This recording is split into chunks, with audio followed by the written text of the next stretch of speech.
Padre Fábio, por que Moisés fez tanto obedecendo a Deus e não recebeu a terra prometida? Foi falta de misericórdia de Deus? Não, porque talvez seja o destino de todo profeta mesmo, né? Morrer sem ver a consequência da missão, né?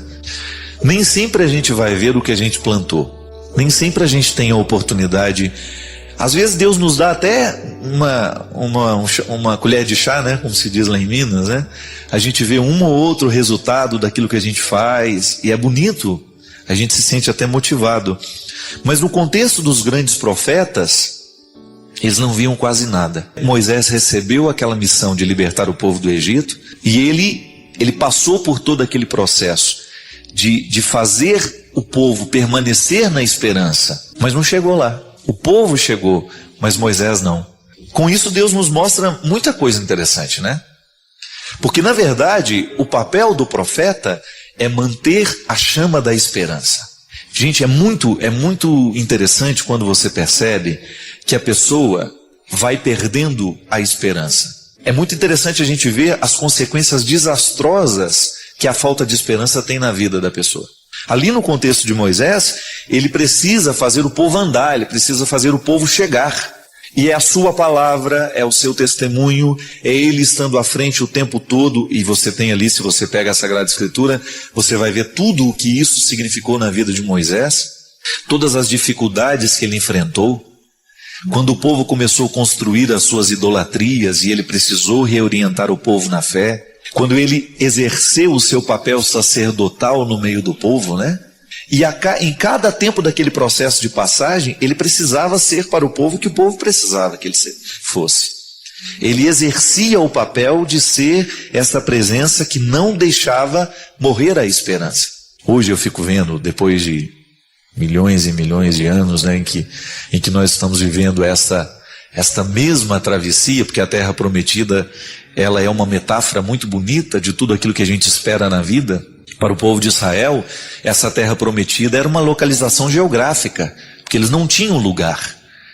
Um povo que não tem lugar é um povo que não tem identidade. É como se o inimigo, alguém viesse e tomasse a sua cidade e ela deixasse de ser sua. Você fosse expulso da sua casa, expulso da sua terra e levado para ser escravo num outro lugar, numa outra cidade. Foi justamente isso que aconteceu com o povo. O povo precisava da terra.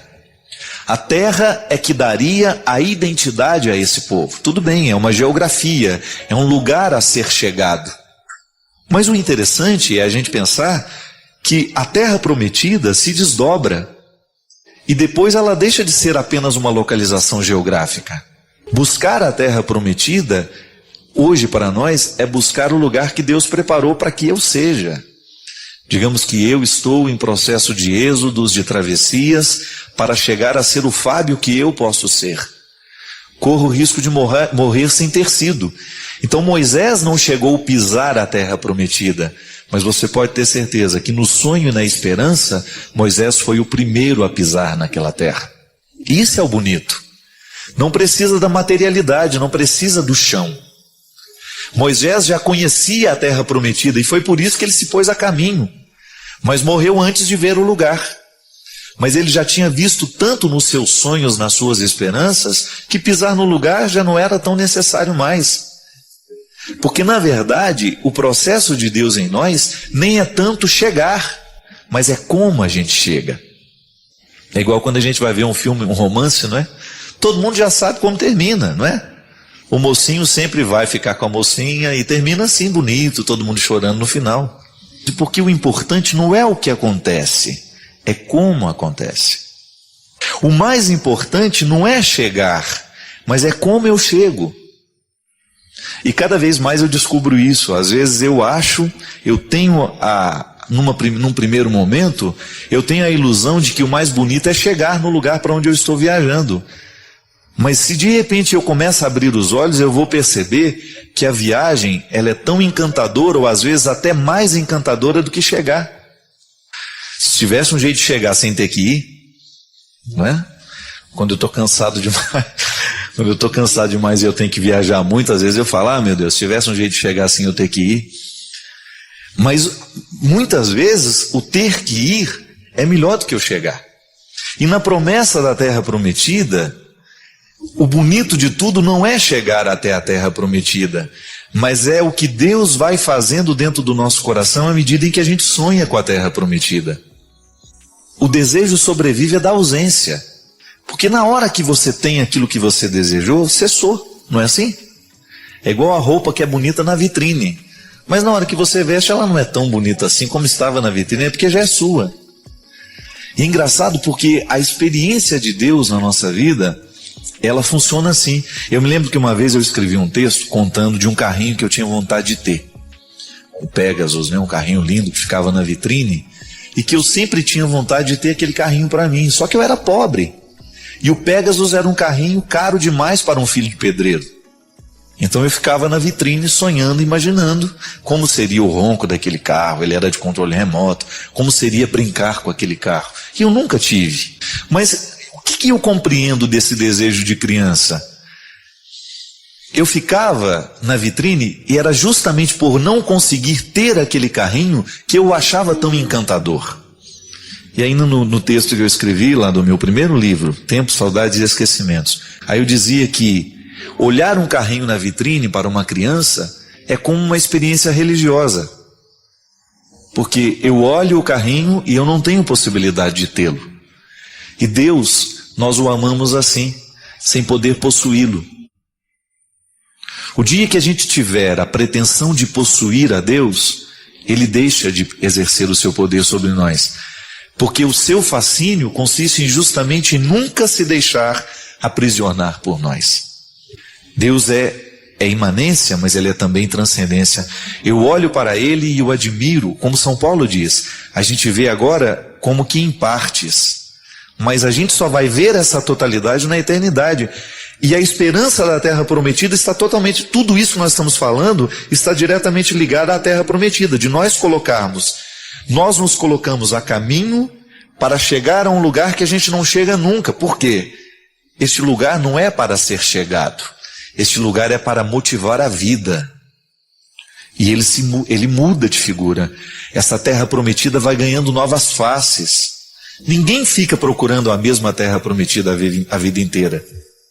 O sonho de Deus na nossa vida, Ele modifica, Ele vai ganhando novas faces. E é bonito que seja assim, porque é por isso que a gente não para. Não recebo de mão beijada, né? Como se diz comumente quando as coisas são muito fáceis. Deus nos deu a liberdade como um dom. Eu trago dentro de mim, você traz em você, todos nós recebemos. Agora, ser livre é outra coisa. É como você ter uma planta que precisa crescer mediante o cuidado que a gente tem com ela. Quando você rega, quando você aduba, para que todo aquele potencial que há na semente se desenvolva e aquela semente possa tornar-se a árvore que potencialmente existe ali dentro. A mesma coisa é a liberdade. Poder dizer, hoje livre sou, é você assumir que você está num processo de libertação da própria liberdade. Porque só quem se possui se oferece. Só o livre, de fato, pode experimentar isso. Essa liberdade talvez seja o que mais me encanta na vida, porque às vezes eu me vejo prisioneira de sentimentos tão infantis. Ciúme, comparação. Cada vez mais, o movimento da vida me levando a compreender a partir da minha experiência e da experiência de vejo quem vivendo ao meu lado, que a verdadeira experiência de Deus, ela nos posiciona num contexto de maturidade, que nos livra de todos os pesos e as amarras que o infantilismo nos coloca. E às vezes a gente não entende que das realidades baixas, digamos, da nossa vida, das paixões da alma, elas precisam ser dominadas de cima para baixo e não de baixo para cima. Então, são exercícios mesmo. É um exercício espiritual, o levantar a ponte do castelo interior e, ok, vamos conhecer quais são esses fulanos que me habitam, né? Que muitas vezes o nosso amor, ao invés de proteger, ele desprotege, porque ele infantiliza. Ele é muitas vezes marcado por faltar realidade, né, no amor. É igual a pessoa que está apaixonada, né? Ela não consegue ver a realidade. Uma mente apaixonada, uma mente que está muito envolvida com uma outra pessoa que acabou de chegar, é um perigo. É um perigo tomar decisões erradas. A paixão cega. Gosto sempre dessa diferenciação, né? A paixão é a antessala do amor. A gente só pode dizer que ama depois de ter apagado todos os fogos incendiários da paixão, porque eles são perigosos. E se dá o direito de não gostar, Fábio. A gente tem o direito de não gostar. Gostar é uma coisa, amar é outra. Eu posso me simpatizar com você profundamente. A gente tem uma conexão deliciosa. Mas eu não sou obrigada a te amar, porque eu não escolhi te amar. Amar é uma escolha. E às vezes no nosso dia a dia a gente não sabe essa diferença e nem se dá o direito de não gostar de alguém. Assim, se o fulano está lá quase morrendo e precisa da minha ajuda, eu vou lá, eu sou cristã, eu sirvo ao Cristo. Mas eu não preciso comer pipoca para o cinema com a pessoa. Claro, você tem um limite que você pode estabelecer, né? Para com carinho. O amor comporta o respeito, é isso que você está dizendo. Isso. Eu não vou te prejudicar, eu não vou te boicotar, mas por outro lado eu também não tenho a obrigação de conviver, de estabelecer esse vínculo diário, de trocar o telefone, né? E às vezes as pessoas confundem muito, elas são muito... É uma imaturidade mesmo na compreensão do cristianismo. Nossa, quantas vezes já sofri por essas imaturidades, já fui imatura tanto, oh meu Deus, tanto, que hoje já me é mais fácil compreender quando alguém é imaturo comigo. Às vezes eu encontro pessoas absolutamente à margem da experiência cristã, ainda pautada nas obrigações, sufocadas pelas obrigações que por acaso existem dentro do cristianismo. Né? E às vezes eu encontro algumas pessoas tão livres, mas tão livres, que já encontraram, me parece que o que há de mais profundo do cristianismo. Você falou dessas etapas que a gente precisa mergulhar para chegar ao que há de mais indomável em nós. E o cristianismo é um movimento justamente que passa por essa conquista do que é indomável, para depois você viver a liberdade de ser quem você é. Disciplina é a palavra de hoje. Nós estamos cada vez mais mergulhados num contexto que nos desobriga da disciplina, e isso é muito triste. É muito triste quando nós identificamos que os nossos filhos estão ficando estranhos, eles estão ficando estranhos a qualquer tipo de sacrifício. Porque a vida tem de ser assim, a vida nós temos que facilitar. Tudo bem, as facilidades de hoje, elas são muito boas, mas elas não podem retirar de nós a oportunidade de vivermos a ascese e a disciplina que faz com que todo homem, toda mulher encontrem esse equilíbrio, esse amadurecimento. Como o mundo de hoje nos estimula para fora o tempo todo, como vida interior tem sido difícil, né? Nos dias de hoje. É um trabalho custoso. Meu terapeuta sempre dizia, a gente acha que a vida interior vem de graça, vem no pacote da vida, né? Eu nasci, então eu já tenho tudo internamente instalado, né? É como se eu tivesse vários programas para rodar, mas eu preciso entender como é que eles funcionam. E realmente, deixar de falar ou estar distante das pessoas ainda não é estar só. Ainda não é estar silencioso por dentro. Às vezes a gente acha que nós não temos domínio sobre o pensamento. Sim, a gente tem domínio sobre o pensamento. O pensamento precisa ser educado em alto nível. A gente precisa elevar o nível do pensamento com bom conteúdo. Ai, minha cabeça anda cheia de besteira. Se para a vida intelectual você precisa educar o pensamento através da concentração, a vida espiritual não é diferente, né? É que às vezes a gente reza pedindo a Deus, tira isso da minha cabeça. E aí Nosso Senhor às vezes nos proporciona um filme bom, um livro bom, uma música boa para educar e canalizar o pensamento, e a gente fica brigando numa ignorância interior de como se lida com isso. E na verdade a gente precisa viver aquela realidade de superior domina inferior, né? Então eu tenho lá meus instintos, minhas emoções, meus sentimentos que já são mais conscientes, meus pensamentos, minhas vontades, que são as decisões baseadas no meu pensamento, e aí vem o espírito. Ou posso até colocar aqui vontade e pensamento. Não há ninguém, nem nada que possa escravizar uma mentalidade de alguém que realmente quer ser livre. É igual naquele filme, Um Sonho de Liberdade, quando aquele homem passou tantos dias na solitária, preso ali. Quando ele saiu de lá, perguntaram, como é que você suportou ficar lá? Ele falou, foi tranquilo, eu ouvi música o tempo todo. Aí o outro disse, mas como? Lá nem música existe? Elas estão todas na minha cabeça. É aqui. É na cabeça que a gente é libertado. É por isso que é aqui que Deus acontece. Quando Deus entra na minha mentalidade, quando Deus modifica o meu jeito de olhar para mim, o meu jeito de olhar para o mundo, Ele vai modificar naturalmente o meu jeito de olhar para aqueles que estão ao meu lado. Ele vai modificar o jeito como eu olho para as minhas restrições, para as minhas perdas.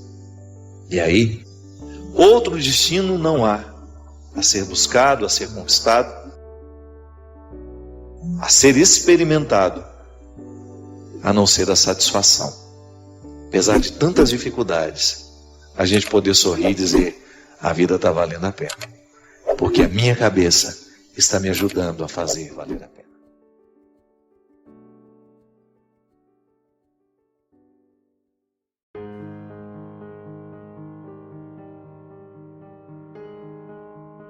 Ninguém é imundo.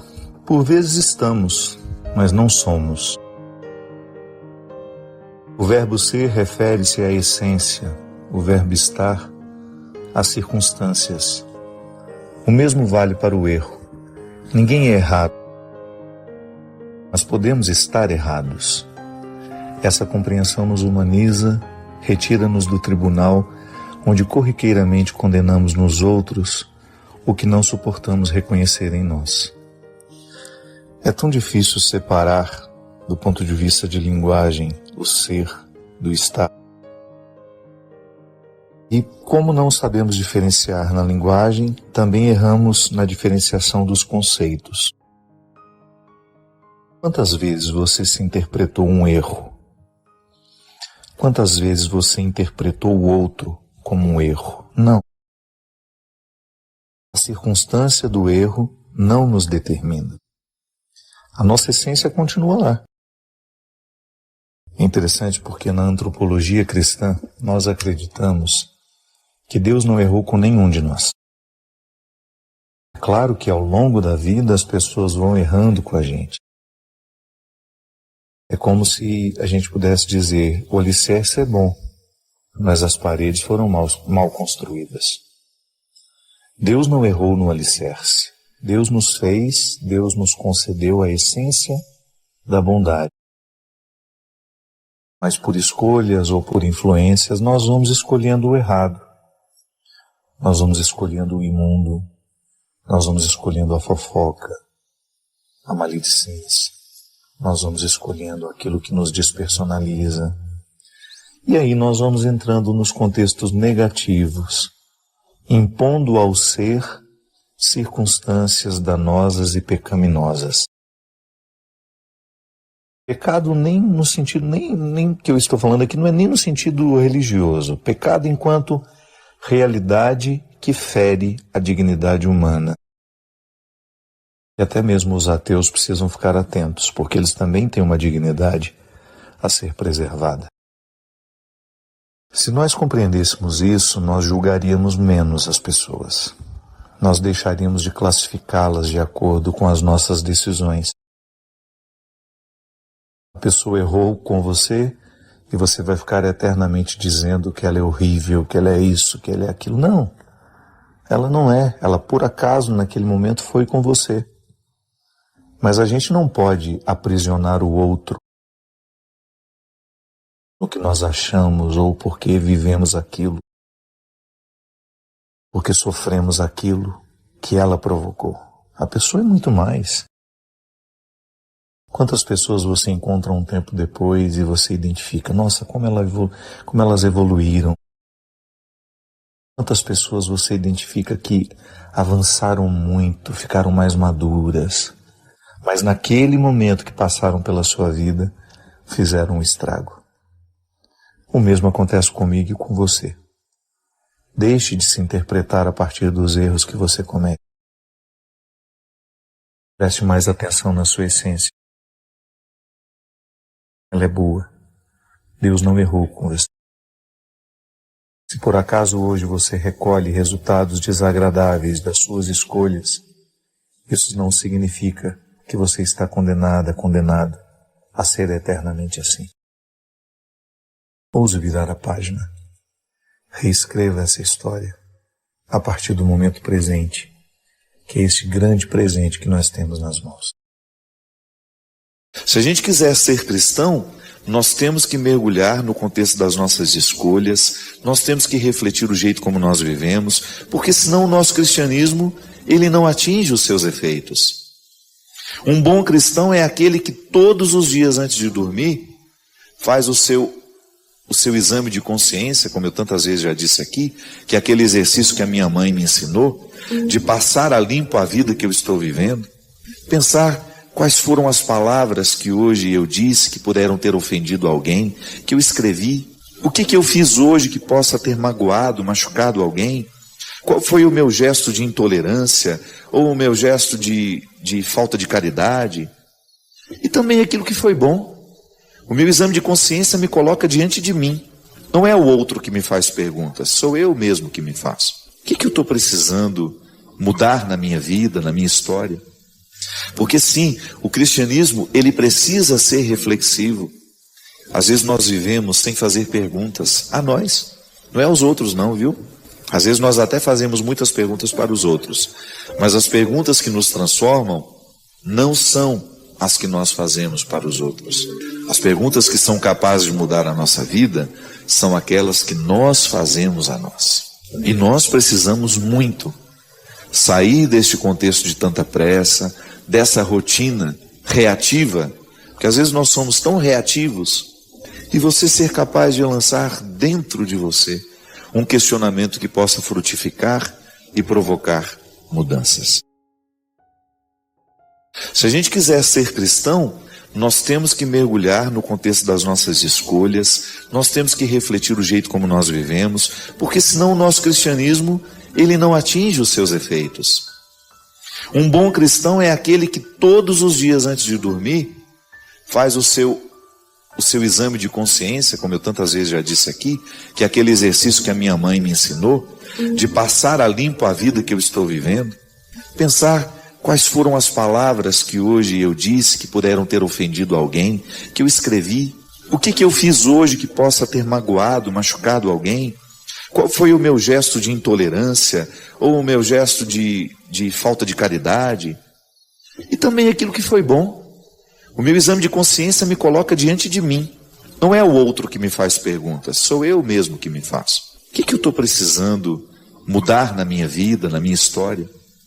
Porque sim, o cristianismo, ele precisa ser reflexivo. Às vezes nós vivemos sem fazer perguntas a nós, não é aos outros não, viu? Às vezes nós até fazemos muitas perguntas para os outros, mas as perguntas que nos transformam não são as que nós fazemos para os outros. As perguntas que são capazes de mudar a nossa vida são aquelas que nós fazemos a nós. E nós precisamos muito sair deste contexto de tanta pressa, dessa rotina reativa, porque às vezes nós somos tão reativos, e você ser capaz de lançar dentro de você um questionamento que possa frutificar e provocar mudanças. Eu não consigo. Sei você. Nunca consegui. Eu nunca consegui fazer nada na minha vida que eu pudesse dizer com tranquilidade: isso que eu fiz está perfeito. É marcado pela nossa insuficiência. Eu sou insuficiente nas minhas decisões, eu sou insuficiente na minha forma de pensar, eu sou insuficiente nas minhas ações. Por mais que eu queira, a minha vontade é fraca. Então, se tem uma coisa que eu nunca na minha vida experimentei, foi a perfeição. E é interessante porque o conceito de perfeição, ele perpassou muito a nossa vida. Ele acontece o tempo todo na nossa cabeça sem que a gente perceba, sem até mesmo que a gente pense sobre ele. Quantas vezes eu me tornei uma pessoa infeliz porque inconscientemente eu estava programado para ser perfeito. Como é que alguém é programado para ser perfeito? A partir da experiência de sermos quem somos, de nascer onde nascemos. Não sei como foi a sua relação com seus pais, com as pessoas que de alguma forma tiveram uma autoridade emocional, afetiva na sua vida. O que eu sei, sem medo de errar, é que muitos de nós fomos criados com a pretensão de que deveríamos ser perfeitos.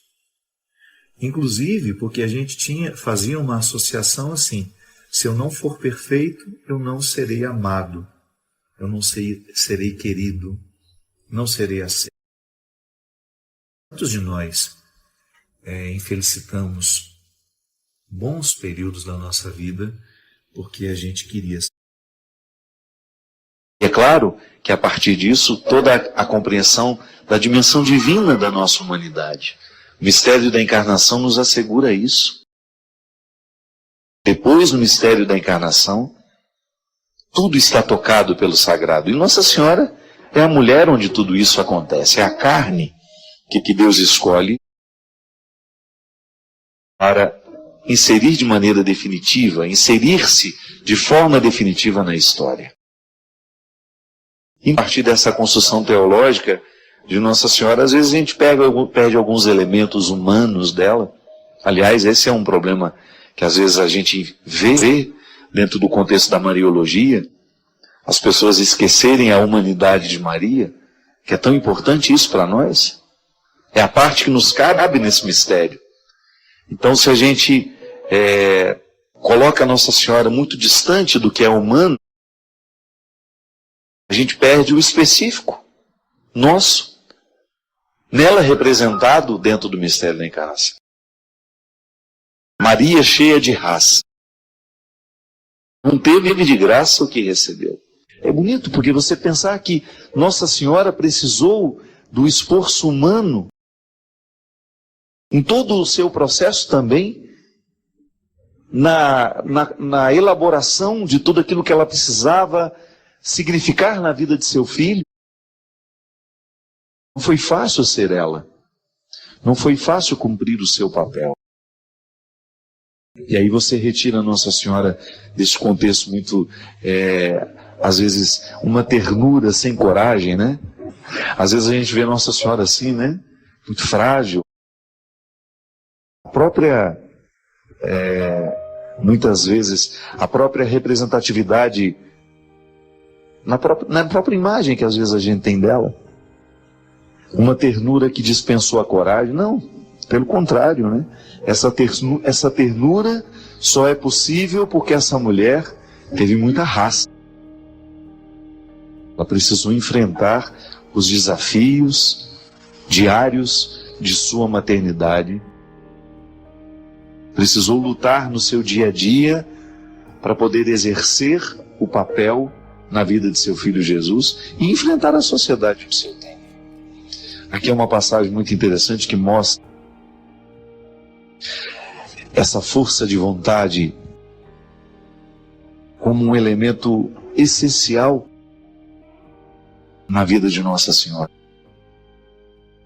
Porque Deus nos transforma a partir da vontade, né? O fortalecimento da vontade é um processo necessário em nós. E é claro que a partir disso toda a compreensão da dimensão divina da nossa humanidade. O mistério da encarnação nos assegura isso. Depois, no mistério da encarnação, tudo está tocado pelo sagrado. E Nossa Senhora é a mulher onde tudo isso acontece. É a carne que Deus escolhe para inserir de maneira definitiva, inserir-se de forma definitiva na história. A partir dessa construção teológica de Nossa Senhora, às vezes a gente perde alguns elementos humanos dela. Aliás, esse é um problema que às vezes a gente vê dentro do contexto da Mariologia, as pessoas esquecerem a humanidade de Maria, que é tão importante isso para nós. É a parte que nos cabe nesse mistério. Então, se a gente coloca a Nossa Senhora muito distante do que é humano, a gente perde o específico nós, nela representado dentro do mistério da encarnação. Maria cheia de raça, não teve de graça o que recebeu. É bonito porque você pensar que Nossa Senhora precisou do esforço humano em todo o seu processo também, na elaboração de tudo aquilo que ela precisava significar na vida de seu filho. Não foi fácil ser ela. Não foi fácil cumprir o seu papel. E aí você retira Nossa Senhora desse contexto muito, às vezes, uma ternura sem coragem, né? Às vezes a gente vê Nossa Senhora assim, né? Muito frágil. A própria, muitas vezes, a própria representatividade, na própria imagem que às vezes a gente tem dela. Uma ternura que dispensou a coragem. Não, pelo contrário, né? Essa ternura só é possível porque essa mulher teve muita raça. Ela precisou enfrentar os desafios diários de sua maternidade. Precisou lutar no seu dia a dia para poder exercer o papel na vida de seu filho Jesus e enfrentar a sociedade do seu tempo. Aqui é uma passagem muito interessante que mostra essa força de vontade como um elemento essencial na vida de Nossa Senhora. Porque Deus nos transforma a partir da vontade, né? O fortalecimento da vontade é um processo necessário em nós.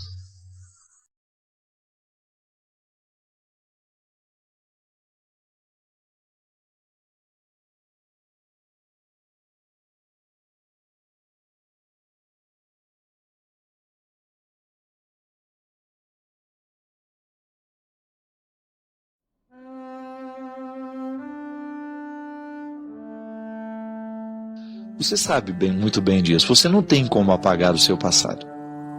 E sabe muito bem que este passado, que não pode ser apagado, ele é uma ameaça para a sua felicidade. Porque você corre o risco de ficar preso àquilo que não deu certo, não é verdade? Você corre o risco de se punir por aquilo que não foi bom, por aquilo que não valeu a pena. Se a gente não cuida, o nosso passado se transforma numa fonte de castigo. Se a gente não cuida, a gente transforma o nosso passado numa espécie de prisão.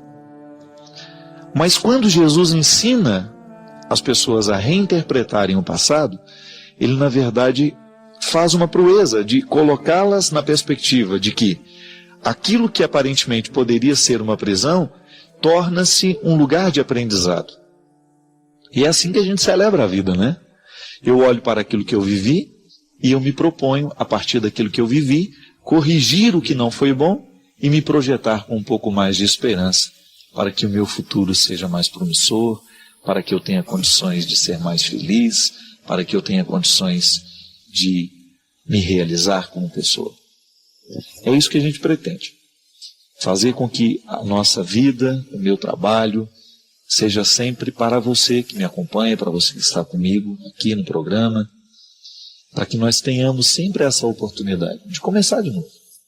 Tão bom quando na vida a gente tem a oportunidade de virar a página, de fechar uma porta, de abrir outra, de repente um tempo que não valeu a pena, a gente ter o direito de dizer, olha, não quero mais falar sobre isso, gostaria de me dar uma nova oportunidade, mesmo porque o que às vezes falta na nossa vida é isso, né? A gente se conceder uma nova oportunidade. A gente se comprometer para mudar o que não valeu a pena e ao mesmo tempo a gente se dispor a viver uma nova época na nossa história. É assim que Deus age na nossa vida. Muito importante que a gente tenha essa disposição para o novo, porque a experiência de Deus depende disso. A mística depende disso. Nós termos condições de fazer do nosso passado um trampolim para o novo tempo. Eu creio que toda vez que a gente tem a oportunidade de comemorar alguma data que seja importante para nós, da mesma forma como comemorar o aniversário também é assim, né? A gente precisa voltar às origens em todo momento que a gente comemora. Comemorar não é nada mais, nada menos que fazer memória àquilo que aconteceu um dia. Eu costumo dizer que todo compromisso que a gente quer que seja para a vida inteira, nós precisamos renová-lo diariamente. É impossível você ser marido, ser mulher, se você não renova este casamento todos os dias. Até na relação familiar. O fato de ter nascido da barriga de uma mulher não é garantia de que nós estaremos a ela ligado a vida inteira. Nós precisamos renovar com as pessoas os nossos vínculos. E celebrar é isso, é fazer memória. Da mesma forma como a Eucaristia é a celebração da memória de um acontecimento, de uma pessoa, é um rito simbólico que atualiza uma presença real. E eu escolhi para ler para vocês hoje um texto meu que está num livro que escrevi logo quando fiquei padre também, alguns anos depois, que é o livro Quem Me Roubou de Mim, que foi a minha segunda obra literária. O meu primeiro livro é O Tempo, Saudades e Esquecimentos. Depois eu escrevi esse aqui, um tempo depois, quando eu tive a oportunidade de lançar pela Canção Nova o meu primeiro livro. E eu estava vendo aqui hoje um texto que de alguma forma me recorda o que é celebrar. É um texto que se chama Retorno. Somente depois de ter andado por terras estranhas é que pude reconhecer a beleza de minha morada. A ausência mensura o tamanho do local perdido. Evidencia o que antes estava oculto por força do costume. Olhei minha mãe como se fosse a primeira vez. Olhei como se eu voltasse a ser criança pequena, a descobrir-lhe as feições tão maternas. Abri o portão principal como quem abria um cofre que resguardava valores incomensuráveis. As vozes de todos os dias estavam reinauguradas. Deitei-me no colo de minha mãe, como se quisesse realizar a proeza de ser gerado de novo. Suas mãos sobre os meus cabelos pareciam devolver-me a mim mesmo. Mãos com poder de sutura existencial. Era como se o gesto possuísse voz capaz de me dizer: dorme, meu filho, dorme, porque enquanto você dormir, eu lhe farei de novo. Dorme, meu filho, dorme. Isso para mim é celebrar o dia de hoje, minha gente. É eu, de alguma forma, ter a oportunidade de retornar através da memória, de recordar o meu compromisso assumido naquele dia, 15 de dezembro de 2001. Fazer este retorno através da memória e renovar no hoje da minha vida o compromisso do passado. É como a gente deitar no colo da mãe de novo, né? É como a gente ter a oportunidade de ser feito mais uma vez. Isso é celebrar a vida. É a gente realizar esta proeza de receber a vida como se hoje estivéssemos começando. É isso que faz com que a nossa existência nunca perca o sentido. A possibilidade de acolhê-la como se hoje ela estivesse começando. Aliás, eu penso que esta era a grande proeza que Jesus realizava na vida das pessoas. Por isso Jesus era tão inesquecível. Por isso Jesus era tão marcante. É porque quando ele entrava na vida das pessoas, ele inaugurava um novo tempo. E eu desejo que a força do coração de Deus possa estar sempre presente com você, lhe concedendo o dom da fé, lhe concedendo o dom do discernimento e o equilíbrio, tão necessário para que a vida seja melhor e mais feliz. O Senhor esteja convosco. Ele está no meio de nós. Derrame sobre todos nós a bênção do Deus Todo-Poderoso, Pai, Filho e Espírito Santo. Às vezes a pessoa se aproxima de você porque sabe que você é uma pessoa que deu certo na sua área, então é bom aparecer ao seu lado, é bom tirar uma foto com você, é bom demonstrar aos outros que ela é sua íntima, que ela é sua amiga. Mas na verdade ela não está interessada em quem você é. Ela está interessada na casca que você tem, que ajuda ela a ter uma outra casca. Hoje nós vivemos nessa época, né?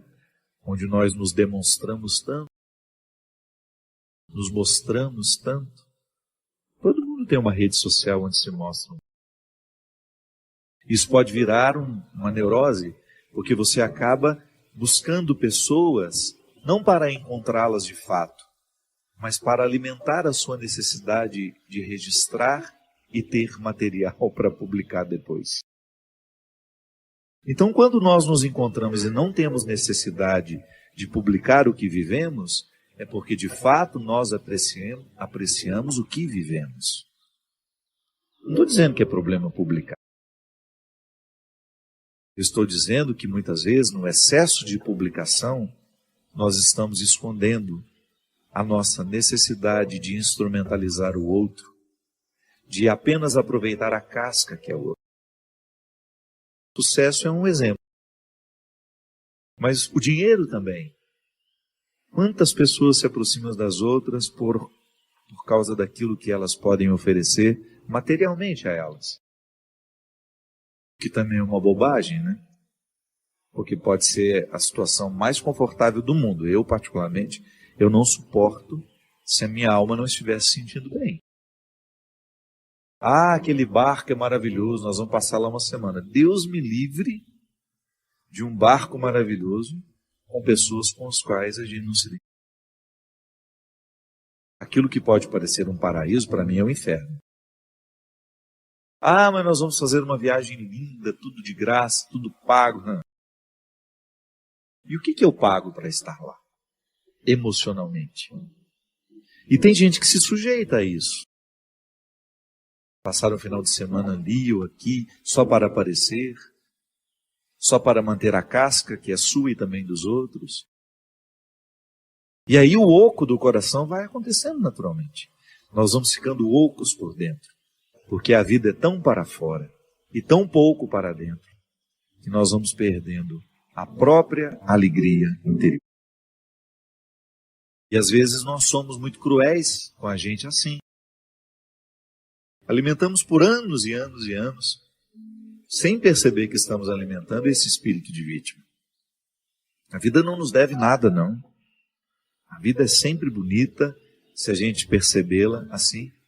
Se a gente tiver a disposição de lançar os nossos olhos para aquilo que ainda resta. Tá bom, perdemos. E o que nós podemos fazer para recuperar até um pouco mais do que aquilo que perdemos? Então, uma boa forma que a gente tem de curar o nosso comportamento, aquilo que muitas vezes é determinante em nós, o nosso jeito de ser, é eu percebendo a beleza da vida. Sim, a vida é bonita. Livrar-me do vitimismo e ir à luta. Ir buscar a parte que me cabe. Há tanto que se viver, minha gente. Encontre uma pessoa que está vivendo a indigência que a doença mostra e você vai ver um ser humano de verdade. Passe no hospital e você vai ver. Quando a pessoa enfrenta o limite, a doença é assim, né? Ela nos retira todos os excessos. E às vezes, quando nós estamos muito saudáveis, muito cheios de oportunidades, nós nos escondemos, nós fingimos. Agora, a doença não, ela arranca tudo de nós. Arranca tudo o que pode parecer um esconderijo para nós. Tudo que pode funcionar como um esconderijo. Livrar-me do vitimismo e ir à luta. Ir buscar a parte que me cabe. Aliás, eu fico identificando quando a pessoa vive o amadurecimento, como ela vai dispensando esses esconderijos ao longo da vida. Como é bom conviver com essas pessoas que já não estão mais necessitadas dos esconderijos. E aí, o próprio movimento do tempo vai fazendo com que fique ao nosso lado quem de fato se interessou por nós. Se eu fico olhando para a minha vida e me acho um pobrezinho, que foi vítima, coitadinho de mim, essa autopiedade, eu tenho mais é que arregaçar as mangas e ir atrás do que eu posso fazer ainda. Às vezes, em algumas situações que nós achamos que foi perda, foi livramento. Virou até piada isso lá em casa. Porque tudo eu falo que é livramento agora. Porque antes eu ficava muito irritado, sabe? Com qualquer coisa assim, às vezes me dava uma irritação. Hoje não. Eu tenho tentado substituir a lógica do que me irritava para isso. Então tá bom, não foi é porque não era para eu ir. Então vou aproveitar esse momento que eu tenho aqui e perceber o que deste momento eu posso extrair de bom. E quando a gente começa a abandonar esse espírito que às vezes é diabólico, por que é diabólico? Porque quebra dentro de nós a harmonia. Diabolos, no grego, é tudo aquilo que nos separa, tudo aquilo que separa, tudo aquilo que quebra. Então eu tenho, muitas vezes, sentimentos diabólicos. E às vezes é uma sequência de erros. E eu não tenho a coragem de começar a olhar para o jeito como eu tenho feito as coisas. Às vezes é uma desarmonia que antecede todos os outros erros. E já não percebo mais os efeitos dela em mim. Aliás, eu fico identificando como, quando a pessoa vive o amadurecimento, como ela vai dispensando esses esconderijos ao longo da vida. E como é bom conviver com essas pessoas que já não estão mais necessitadas dos esconderijos. Livrar-me do vitimismo e ir à luta. E ir buscar a parte que me cabe.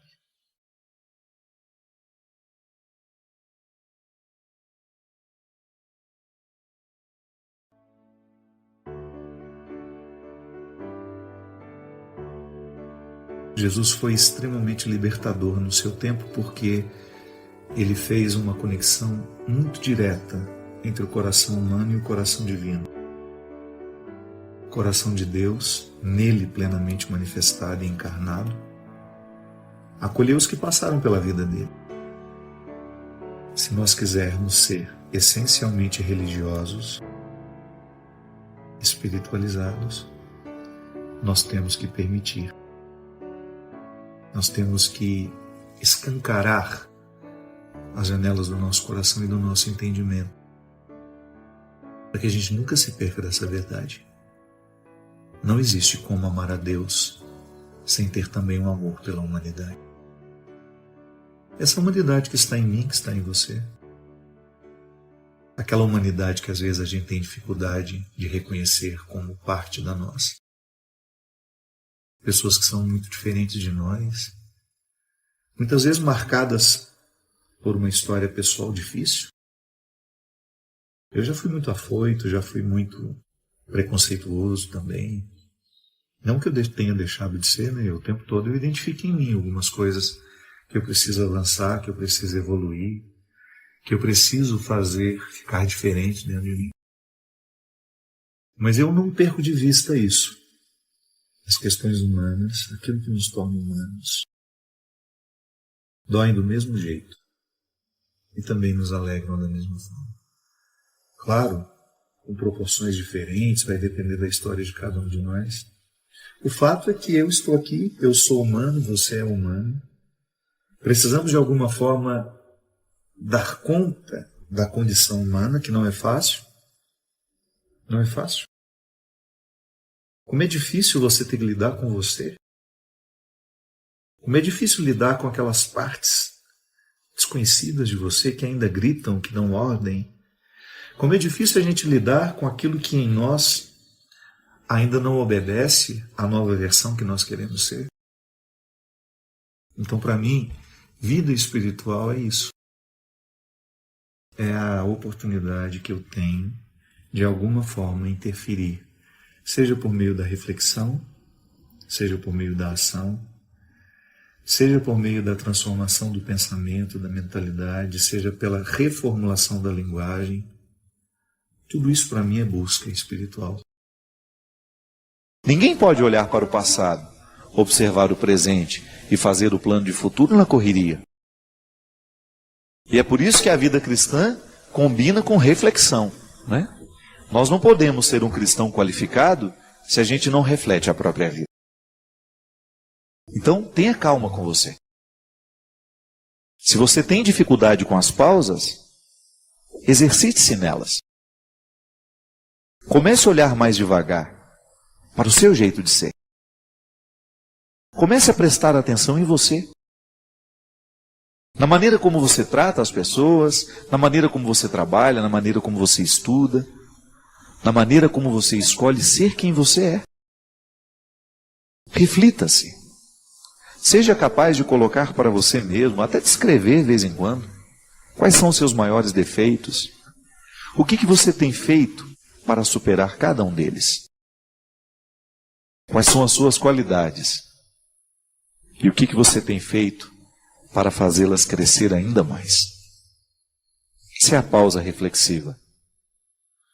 É o momento que você tem a oportunidade de qualificar a sua vida.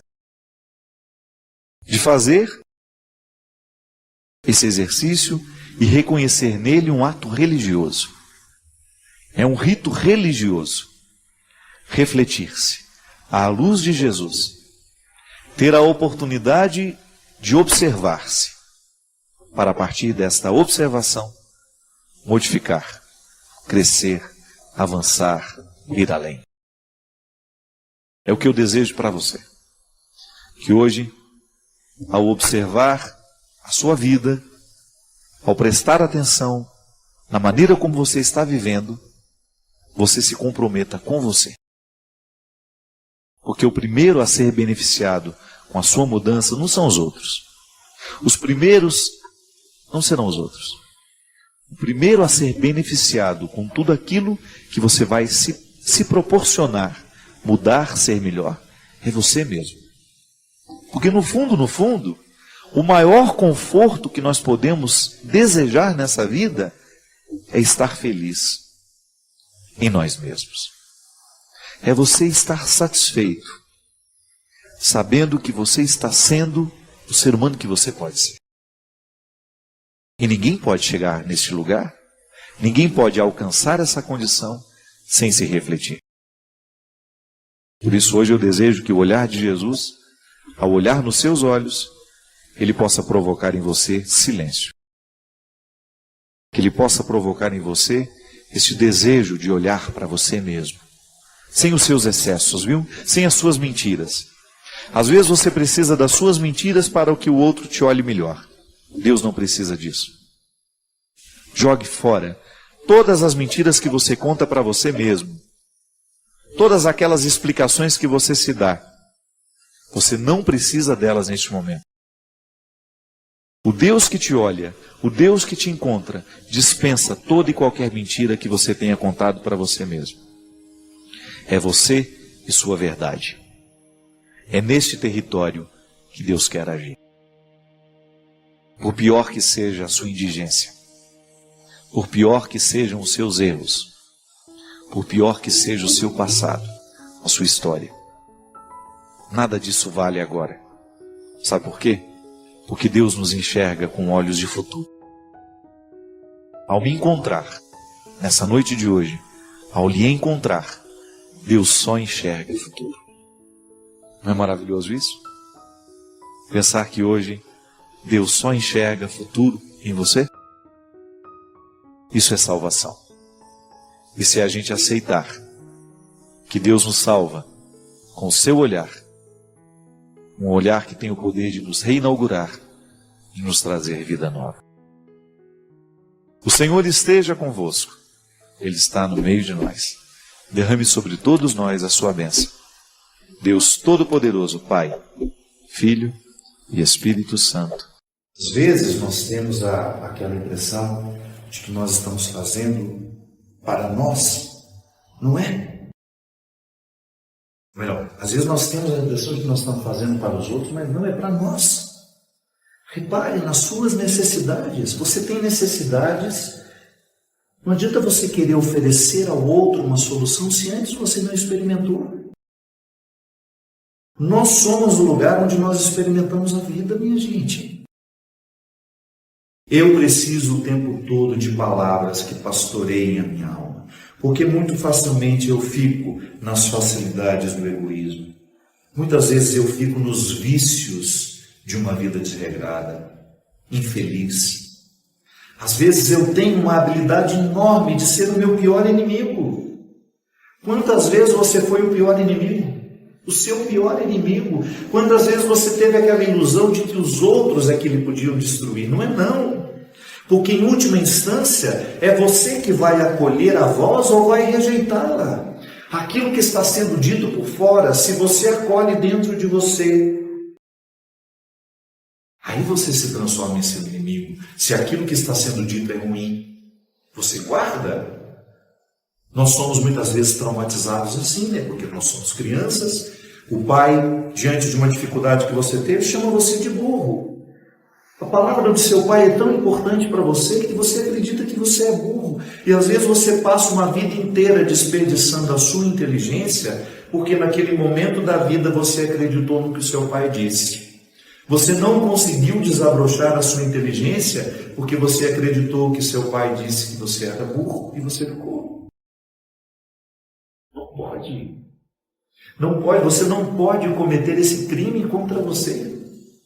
A voz que pastoreia é aquela voz que nos chama para o amadurecimento, para o desabrochar de tudo aquilo que em nós é maravilhoso, minha gente. Por isso que eu preciso ter um pastor amigo, um amigo pastor. Eu tenho um pastor amigo, que é o pastor Caio Fábio, que é um homem que participa mesmo da minha vida. E ele é um amigo pastor.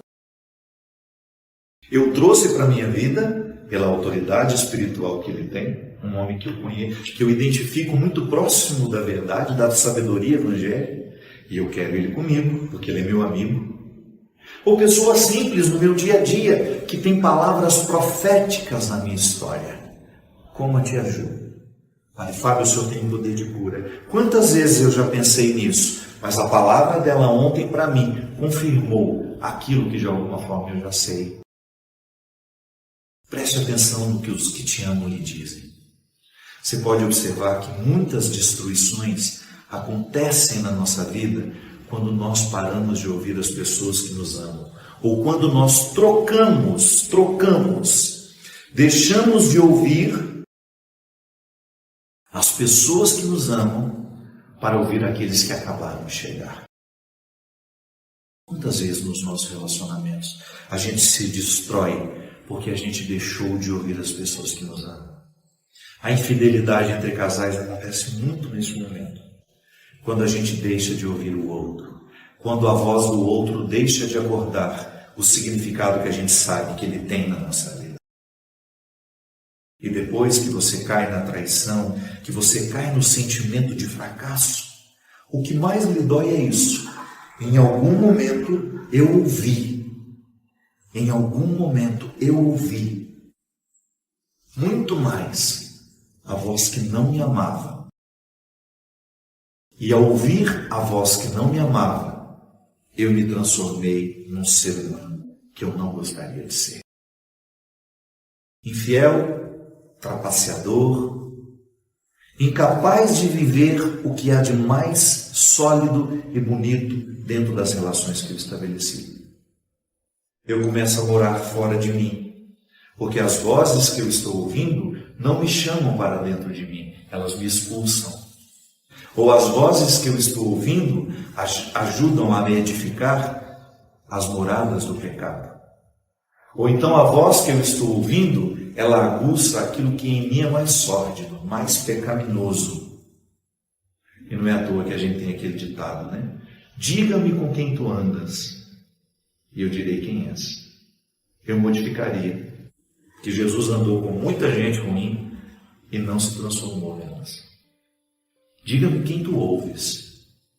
Que às vezes você pode estar trabalhando com uma pessoa que você sabe que é ruim.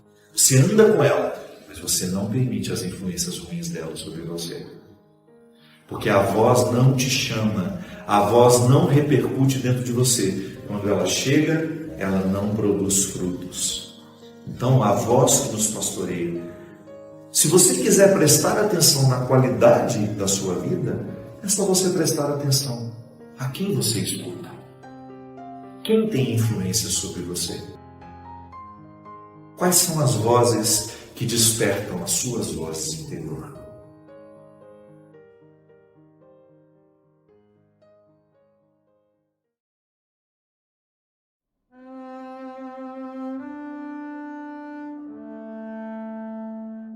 Na vida, o mais interessante é a gente atingir o equilíbrio, a gente nunca ficar nos extremos. Os extremos, com todo respeito, eles podem representar burrice. Os extremos podem representar limite de inteligência, de reflexão.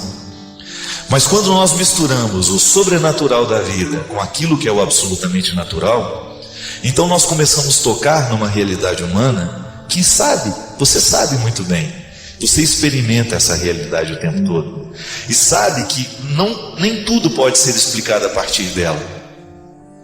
Então nós estamos no equilíbrio entre o sobrenatural e o natural, que é justamente o que nos torna pessoas interessantes.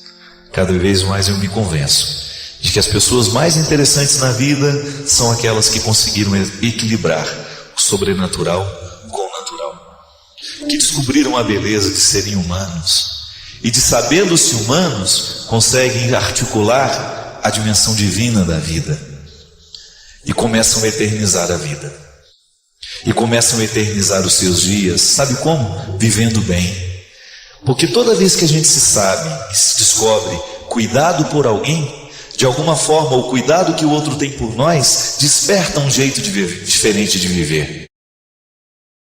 Eu, por exemplo, quando eu me recordo que a minha mãe me ama, que eu sou importante para ela e que eu faria muita falta na vida da minha mãe, eu desacelero, eu tiro o pé do meu acelerador, eu começo a dar um pouco mais de valor na minha vida, eu começo a escolher um pouco melhor as minhas alimentações, eu começo a escolher um pouco melhor a minha saúde, porque toda vez que a gente sabe que a gente é importante na vida de alguém, a gente se cuida por causa daquele alguém que a gente sabe que é importante. Talvez seja até uma forma interessante de você qualificar o amor que você tem pelos seus filhos. Se você sabe que a sua vida é importante para os seus filhos, se você sabe que é interessante que os seus filhos tenham um pai por mais tempo, uma mãe por mais tempo, então você se sente na obrigação de cuidar da sua saúde, pelo amor que você tem a eles. Aí você muda os seus hábitos, você muda o seu jeito de viver, você para de se expor ao perigo dos vícios, você para de se expor ao perigo da vida. Você vai começar a viver com um pouquinho mais de cuidado, você vai olhar com um pouquinho mais de atenção antes de atravessar a rua, você vai andar com um pouquinho menos de velocidade nas estradas, você vai fazer menos ultrapassagens perigosas, porque você sabe que tem filhos esperando por você. E você sabe que é importante que os seus filhos te vejam chegar em casa. É assim que o amor muda a nossa vida, não é de outro jeito. Não é lendo um livro que a gente aprende a ser pai. Não é lendo o livro que a gente aprende a ser mãe, a ser irmão. Não é lendo o livro que a gente aprende a amar. Não, mas é descobrindo dentro de nós a experiência do cuidado. Alguém cuida de nós. Alguém cuida ainda que seja em pensar em nós, ainda que seja em lembrar-se de nós. Alguém está nutrindo o que a gente é no coração lá dentro. E por isso eu me sinto motivado a viver diferente. Eu me sinto motivado a viver com qualidade. Se há um pecado no mundo hoje, é a falta de qualidade de vida. A gente vive muito mal, a gente se cuida muito mal, a gente se expõe muito aos riscos dessa vida, justamente porque a gente se esquece que a gente é precioso para muita gente. Quando a gente tem diante dos nossos olhos o valor que nós temos para as pessoas, a gente se cuida um pouco mais. E essa é a experiência bonita que essa música nos sugere. Deus cuida de mim, Deus cuida de você. Mas você precisa responder do mesmo jeito que eu. A esse cuidado que Deus tem por nós, nós respondemos com o cuidado que nós teremos com a nossa vida. Comece a se perguntar: qual é a qualidade da sua vida? Como é que você tem se cuidado? Como é que você tem vivido? O que é que você tem escolhido para a sua vida? Como é que você tem atravessado as ruas dessa vida? Como é que você tem viajado? Como é que você tem andado? Como é que você tem trabalhado? Como é que você tem se alimentado? Tudo isso Deus passa. Em todas essas perguntas Deus mora, porque no natural nós descobrimos a força do sobrenatural. Nas pequenas coisas, nessas miudezas do nosso dia a dia, nós descobrimos as interpelações de Deus. Está vendo? Como seu quarto não precisa se iluminar e um anjo chegar aí dentro e conversar com você para você sentir-se tocado por Deus? Deus nos toca a partir de perguntas muito simples, porque Deus é muito simples. Deus é cotidiano, Deus é concreto. Deus tem cheiro de mãe, Deus tem cheiro de pai, Deus tem cheiro de irmão, de amigo. Deus é vivo e Ele o tempo todo acontece na nossa vida através de pessoas que nós amamos. Quando nós nos sentimos motivados a mudar o nosso jeito de falar, o nosso jeito de sorrir, o nosso jeito de conversar, de amar, de agir, porque a gente sabe que existem pessoas que merecem o melhor de nós. Pode ser que até o dia de hoje você tenha vivido dando só um pouquinho do que você é. Não se economize não, porque nessa economia você perde. Você economiza, mas você perde muito mais do que ganha. Agora, quando a gente melhora o nosso jeito de ser e oferece ao outro um ser com mais qualidade, mais qualificado, você pode ter certeza que o primeiro a ser beneficiado com tudo isso é você mesmo. O cuidado é uma das realidades mais humanas que nós podemos experimentar, mesmo porque nós nascemos na experiência do cuidado. Nós nascemos e dependemos o tempo todo de cuidado daqueles que nos amam. Ser cuidado é também uma forma de crescer, porque somente por causa do cuidado é que a gente supera os problemas da vida, as adversidades, e a gente vai rompendo como pessoa. De maneira que na experiência do cuidado, a maturidade está sendo gestada. E é bonito a gente pensar isso, que na experiência do cuidado de Deus, nós não somos infantilizados porque Ele cuida de nós, mas ao contrário, porque Ele cuida de nós, nós somos estimulados para o crescimento. Infantilidade é tempo que precisa passar. A infância é um tempo que precisa passar na nossa vida. Você sabe que Deus cuida de você, mas você olha para os dois lados da rua quando vai atravessá-la. Significa que há uma responsabilidade naquele que sabe se cuidado, naquele que sabe que existe uma providência cuidando, mas que também existe uma realidade humana que precisa ser observada. Aí está a beleza da religião, minha gente, em saber que existe um dom sobrenatural, mas que também existe o dom natural, e que a verdadeira religião é aquela que consegue estabelecer os laços do sobrenatural com aquilo que na vida é natural. Se religiões que sobrevivem somente do sobrenatural correm o risco de serem desumanas. E talvez você já tenha visto muitos modelos de religião no mundo que se transformaram em causas de guerras. Na verdade, as guerras santas nascem do excesso de sobrenaturalismo, quando a gente esquece a realidade humana. Por outro lado, se a gente vive apenas uma religião natural, a gente se desvincula do sagrado e a gente se transforma em pessoas que articulam o tempo todo as decisões e que dificilmente pode contemplar alguma coisa de sobrenatural porque prendeu-se demais ao que é meramente humano. Toda vez que a vida nos dá a oportunidade de nos reconciliar com o passado, a gente não pode perdê-la. Porque nem sempre nós vamos ter a oportunidade de nos reconciliar com os nossos erros ou com os erros dos outros, né? Mesmo porque a nossa felicidade depende disso. Mais que felicidade, eu gosto da palavra realização. Uma pessoa, para ser realizada, ela precisa acomodar dentro do coração dela tudo o que fez parte da história dela. Tudo. Ressentimentos, mágoas, abandonos, traições, infidelidades, alegrias, sucessos, lembranças boas. É por isso que eu insisto na necessidade de nós vivermos esse processo de purificação a cada dia.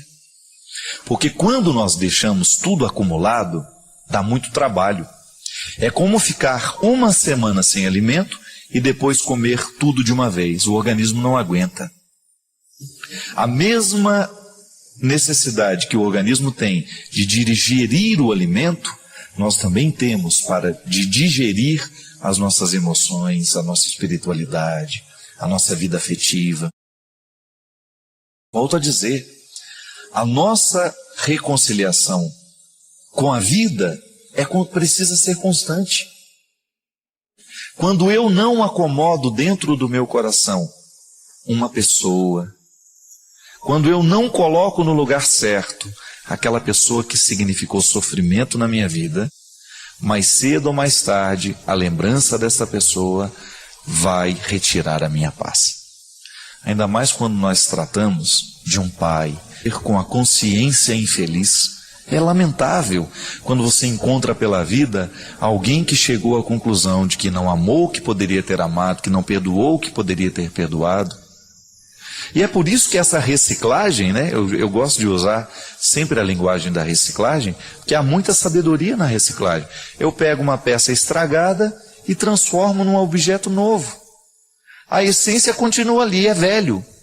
Agora, o que eu faço daquilo que é velho, a nova roupagem que eu dou para aquilo que é velho, é que nisso consiste a beleza, a arte. A mesma coisa nós precisamos fazer na nossa vida. Nós também temos os nossos desencaixes. O tempo todo, a vida me oferece peças que se encaixam, mas ela me oferece também peças que não se encaixam. E aí, às vezes, nós precisamos tirar um tempo precioso da nossa vida, olhando para aquelas peças, refletindo sobre elas, para a gente poder descobrir como é que eu posso guardar isso agora dentro de mim. Porque senão, se a gente não faz esse exercício todos os dias, daqui a pouco a gente se transformou num estado confuso, num ambiente de muito lixo, de muita desordem, em que nós não nos encontramos. É lamentável quando a gente chega à conclusão de que nós não estamos nos encontrando na própria história. Por quê? Porque faltou esse cuidado, faltou esse empenho diário. Não é? É um empenho de todo dia. Hoje eu preciso dar conta daquilo que me aconteceu. Existem coisas boas, existem coisas ruins, e agora? O que eu faço com tudo isso? Minha gente, guardar mágoas, guardar ressentimentos, é a mesma coisa que você jogar uma coisa suja pela sua casa limpa. Fica insuportável. Toda hora que você passa pela sala limpa, com aquela mancha daquilo que você jogou sujo, você vai ficar incomodado. Os afetos, a vida afetiva é a mesma coisa. Se você não coloca no lugar certo, se você não faz a sua reciclagem, aquilo vai ficar um incômodo na sua história. Igual aqui, tem uma senhora aqui dizendo para mim: padre, descobri que meu marido me traiu. O que eu faço? Perdoo? Existe a possibilidade de ter um filho dessa traição? O que eu vou fazer com essa história agora? Está aqui. O desafio dessa senhora. A vida não foi do jeito que ela queria. A vida não foi do jeito que ele prometeu que seria. Fidelidade, amor, parceria. O que ela vai fazer? Ela vai se matar? Não. Ela agora tem diante dela uma situação, uma peça difícil de ser encaixada. Veja bem, quando você olha para a história, para as pessoas que estão ao seu redor, você vai ver que isso não é um privilégio seu. Não é só você que tem dificuldades. Não é só você que tem problema. A história da Patrícia é a história de muitas pessoas que estão me assistindo agora. Eu tenho certeza absoluta que em algum momento da sua vida, você também precisou perdoar alguém que era muito importante para você. Em algum momento da sua vida afetiva, você também viveu esse desajuste, esse desarranjo, né? Essa desarmonia. E aí? O que você faz com todas aquelas pessoas que te machucaram, com todas aquelas pessoas que te ofenderam, com todas aquelas pessoas que causaram rancores terríveis dentro do seu coração, que deixaram marcas pavorosas dentro de você? Chegou no lugar certo, perdoa. Por isso que perdoar é importante. O perdão é terapêutico por causa disso. Quando eu perdoo, eu estou liberando o meu coração do peso que aquela pessoa me trouxe. Eu não quero guardar o rancor, eu não quero guardar aquela marca. Da mesma forma como a senhora agora vai ter que olhar nos olhos do seu marido, de encontrar nele hoje um traidor, de saber que hoje a traição é concreta na sua vida, mas que ele não lhe traiu a vida inteira. Que existem coisas boas nesse homem. E que quem sabe agora seja o momento de você afirmar o seu amor por ele. Porque a gente só perdoa quem a gente ama. O casamento, a reconciliação, é possível sim, desde que haja amor para recomeçar. Se há amor, minha gente, nós vamos ser capazes de recomeçar qualquer história que seja, por mais terrível que tenha sido o fato. Quando a gente ama, quando a gente olha para o outro, e o amor está nos interligando, e o amor está sendo o motivo, a gente recomeça assim. Traiu, eu sei, é duro viver a traição. Mas existem muitas pessoas que reconstroem o relacionamento ainda mais sólido depois da fragilidade. Tudo vai depender da maneira como as pessoas encaram este momento.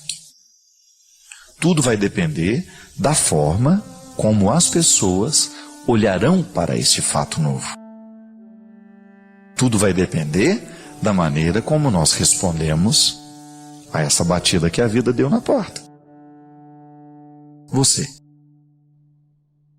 tem os seus perrengues, eu tenho os meus. Hoje você também deve ter aí um monte de coisas sem encaixe dentro do coração. É aquela notícia ruim que você recebeu, é aquela palavra que chegou no seu ouvido que te deixou apreensivo. São muitas coisas que entram dentro da nossa cabeça todos os dias, entram dentro do nosso coração, que nos desestruturam. São encontros que a gente realiza. Às vezes nós encontramos pessoas pela vida que fazem um mal terrível para nós. Às vezes são experiências que duram anos e anos e que só depois de terminada é que você vai ver o estrago que aquilo causou dentro de você. Pode ser uma notícia de morte, a notícia de uma doença de uma pessoa que você ama, ou quem sabe a própria notícia da sua doença. Hoje você tem peças sem encaixe. Eu tenho. Todo mundo tem. Não é privilégio meu, não é privilégio seu. Agora, tudo vai depender. O resultado final vai depender da maneira como nós encaixamos essa desarmonia dentro de nós.